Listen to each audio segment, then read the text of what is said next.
The early 2000s marked a pivotal moment in transmedia adaptation history, exemplified by The Lord of the Rings: The Two Towers, New Line Cinema 2002. Developers for the PlayStation 2 and Game Boy Advance adaptations, published by Electronic Arts, had unprecedented access to film production assets. Despite this access, sound designers and composers faced an interesting challenge. They only had access to Howard Shore's musical cues from the first movie, The Fellowship of the Ring. This paper explores film to game adaptations with a focus on multi platform releases. Scholars and developers often view these adaptations as ludic narrative tie ins to the films, extending the cinematic experience.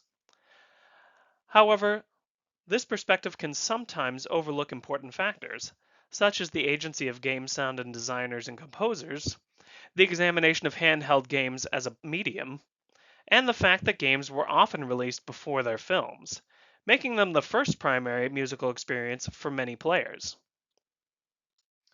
By juxtaposing the PlayStation 2 and Game Boy Advance versions of The Lord of the Rings: The Two Towers, this paper examines how the composition, arrangement, and narrative function of music change when adapting material from film to games with different hardware capabilities.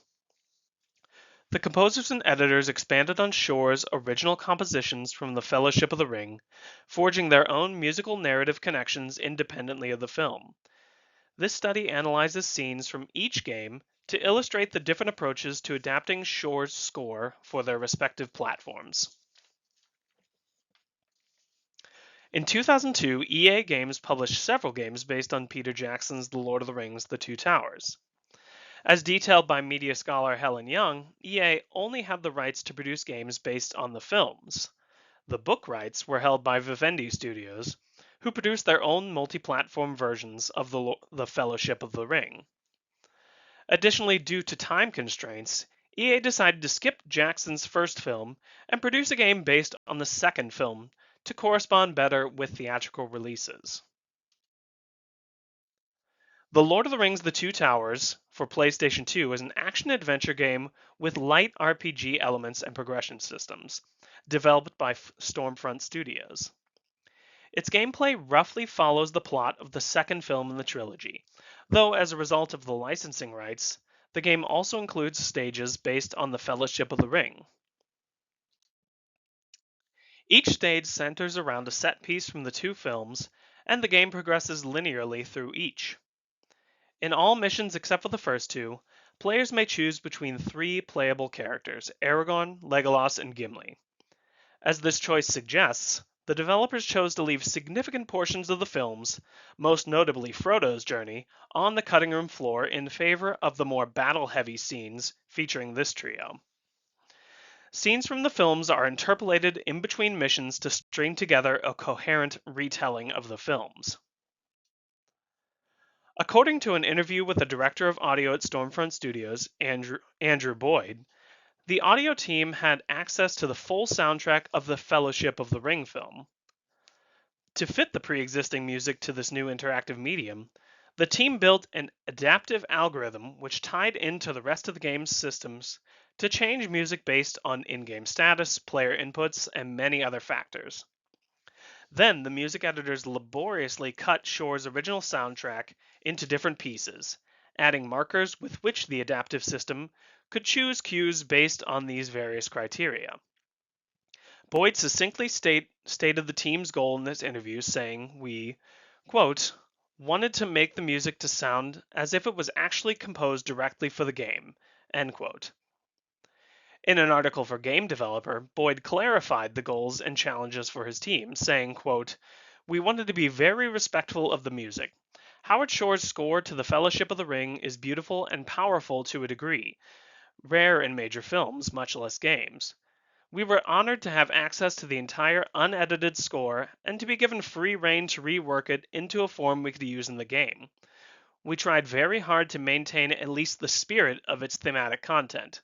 And though there is hardly a 30-second passage in the game that doesn't contain an edit, we also worked to ensure that the flow of the music remained smooth." End quote. I will now turn to two examples in the PlayStation 2 version.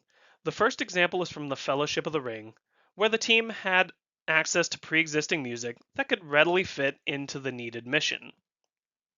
The second example is from the Two Towers, where the team had to adapt music not originally written for that scene.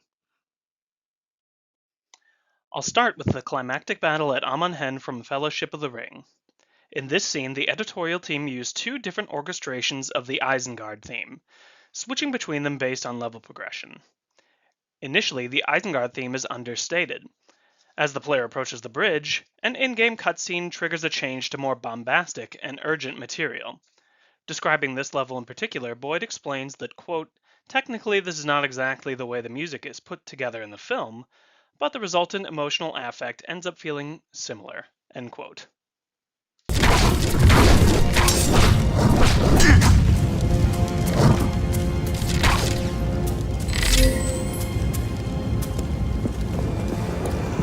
Spread out! They must not surround us!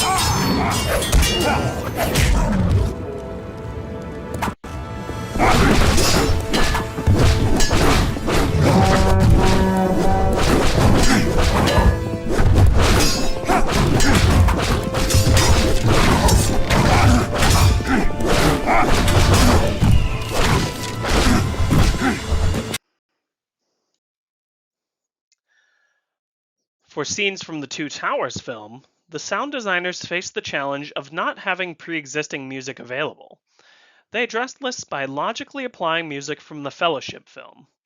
Boyd explains the musical team's intentions, saying, quote, for the Two Towers missions, we tried to stay as true to the thematic intentions as possible, and to stay true to the conventions we established, so missions would sound cohesive and fully realized.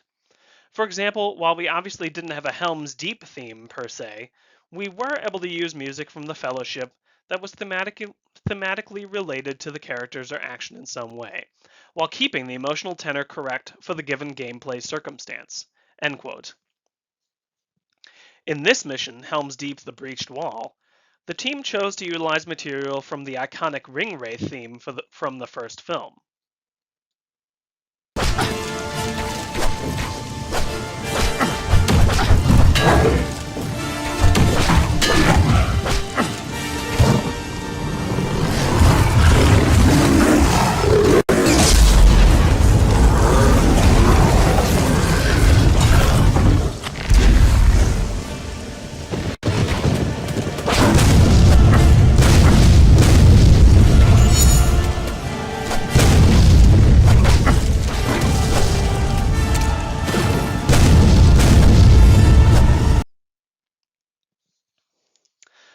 Again, we hear a similar change in music based on game state, most likely based on a timer in this case, where an orchestrated version of the Ringwraith theme gives way to a more intense choir rendition.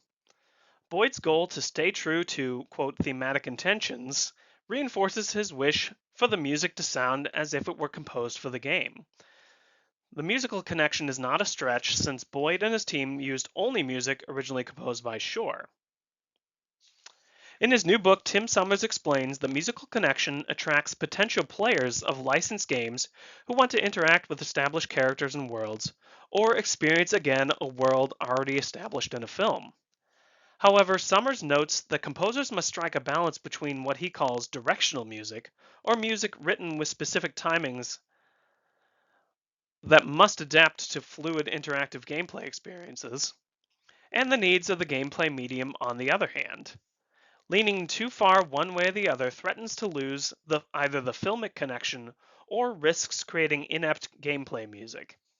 As Summers summarizes it, quote, composers have to negotiate between the requirements that, on the one hand, there is enough musical similarity between the two media for them to feel part of the same narrative and fictional world, and yet, on the other, respect the unique musical options and requirements of each medium, end quote. The PlayStation 2 sound designers approached this problem by creating musical similarity by exclusively using pre-existing music, bolstered by a complex algorithmic web to adapt the music to gameplay needs. In contrast, the Game Boy Advance composer took a different approach, which we will explore next. The Game Boy Advance adaptation of The Two Towers is technologically limited compared to its PlayStation 2 sibling, but ambitious in terms of game length. Developed by Kryptonite Games, it features a top-down hack-and-slash design similar to Diablo. The game includes 5 campaigns, each following a separate character from the beginning of their journey in Fellowship to the end of the Two Towers. Players guide each character through various locations, fighting orcs, leveling up, and equipping gear. Audio composition and design were handled by Ian Stocker, who arranged and composed all music and sound effects using the MusiX audio platform. There are clever connections to the Lord of the Rings sound world that necessarily differed from how the PlayStation 2 designers approached the topic.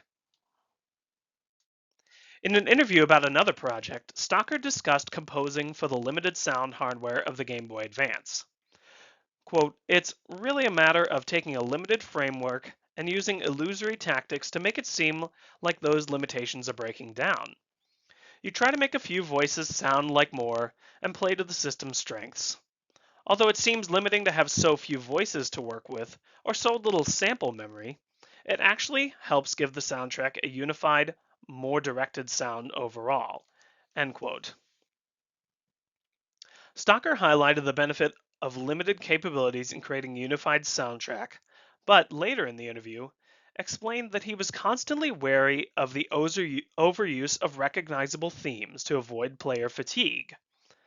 This may have been an even greater risk for Stocker compared to the PlayStation 2 version, since the slower gameplay combined with the hardware limitations necessitated longer musical loops.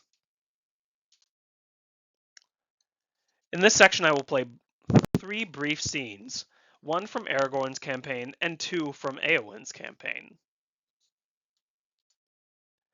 In this first example from the Game Boy Advance game, a scene from the Mines of Moria right before the emergence of the Balrog, Stocker handles a scene for which he has pre-existing musical cues.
The first part of this clip features running figures, which originally were heard in Balin's tomb in the Fellowship film. Instead of an impending battle with orcs, the figures here are used to effectively convey the sense that the Balrog is hot on the trail of the Fellowship. Before these figures are heard, Stocker lengthens the soundtrack with a bouncing staccato figure, demonstrating his wariness of overusing themes. When the player exits to another screen, the Fellowship theme follows, using a hard cut between these scene transitions. One of the more interesting additions to the Two Towers Game Boy Advance version is Éowyn's campaign. As the niece of the King of Rohan, Éowyn and her kin had not yet been introduced in Jackson's Fellowship, meaning Stocker did not have access to any of Shore's themes related to either Rohan or Éowyn herself. With the exceptions of the introduction and conclusion cutscenes, Stocker chose to strike out entirely on his own, either eschewing the use of pre-existing material or using it as a jumping off point. Most of Éowyn's campaign is accompanied by understated, figured-based music, much less reliant on leitmotifs. One example of Stocker's motivic work comes interestingly close to how Shore would characterize Rohan, or its related characters. Éowyn's second level, A Village in Rohan, is underscored by a melancholic harp and string combination.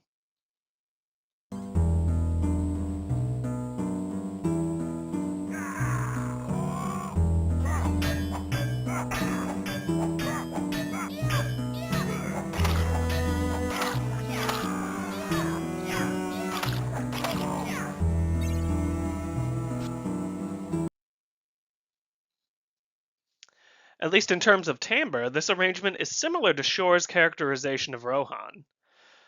Shore's theme for Edoras, or Rohan, for example, is memorably played by a fiddle during key Rohirric moments. Shore's melody is certainly more flexible in its application, transferring between different emotionally charged themes. However, Stocker's interpretation does make sense given the context of Eowyn's campaign in this game, which follows only a series of retreats from Edoras to Helm's Deep, with very few moments of triumph.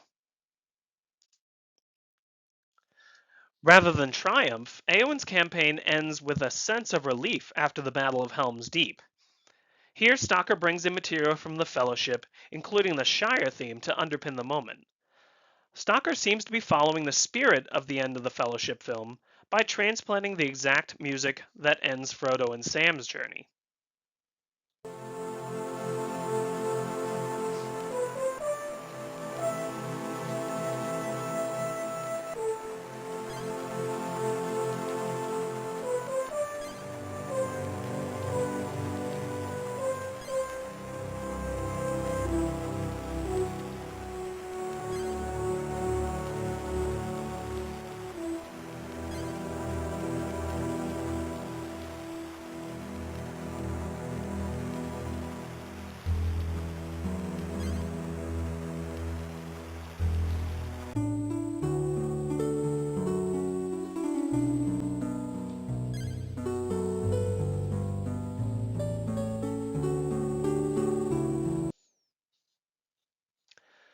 Given the technological limitations of music in the Game Boy Advance version of The Two Towers, its function within the game can be compared to how music functioned in early video games in the 1970s and 1980s. William Gibbons explains that to strengthen connections between film Fantasia and its adaptation in 1983, Atari designers focused almost exclusively on Dukas' main theme from L'Apprenti Sorcière. William O'Hara notes a similar type of musical connection to make up for graphical quality, using what he terms acoustic signifiers. O'Hara summarizes the progression of film-to-game adaptations. Quote, from the early console examples, such as Raiders of the Lost Ark and E.T., to the technically sophisticated arcade cabinets of Star Wars and Return of the Jedi, adaptation soundtracks went from simple auditory indices pointing toward a film's heroic main theme to complex compositions in music, sound, and dialogue that support the player's interest and fantasy about living in the Star Wars experience. End quote. Comparison between these two versions of The Two Towers complicates this dichotomy further. At the height of film-to-game adaptations in the 2000s, with many different consoles for which developers wanted to make adaptations, the ways in which music moved from one medium to another utilized a broad range of techniques developed throughout video game history. This ranged from high fidelity direct transplantation on PlayStation 2 to the modified and minimalist approach of pre-existing material on the Game Boy Advance. The turnaround time for these adaptations often meant composers and sound designers could not realistically access filmic musical cues, simply because such cues did not exist. Composers and arrangers addressed this challenge by extending what they knew using their own creativity. The two game examples here represent only a small portion of Lord of the Rings adaptations, even just those based on the film trilogy. The Return of the King received its own adaptations from EA for console, PC, and handheld, released in 2003 to correspond with the third and final film of the trilogy. Other adaptations released during the theatrical window, including mobile versions and spin-off games like The Third Age, an RPG which also received a multi-platform release. Additionally, this study does not consider games developed by Vivendi Studios based only on the books. There are numerous examples of other multi-platform film-to-game adaptations contemporary to The Lord of the Rings. Many of these address similar challenges and opportunities for arranging pre-existing music versus composing new music. Perhaps the best example of this is Ian Stocker's other contemporary project in 2002, Harry Potter and the Chamber of Secrets, which released versions for 8 different platforms. The musical teams for these and other adaptation games were tasked with recreating the sound experience of their respective film franchises with various access to pre-existing music. A major contributing factor to the success of the Two Towers game was certainly its unprecedented access to the film. Part of that success, however, must be attributed to the sound designers who were able to extrapolate and extend Shore's established musical soundscape based on their own game's needs. In examining the musical adaptations of The Lord of the Rings, The Two Towers, across different platforms, we witness a fascinating interplay between technological limitations and creative ingenuity, highlighting the unique challenges and opportunities in transmedia storytelling. Thank you.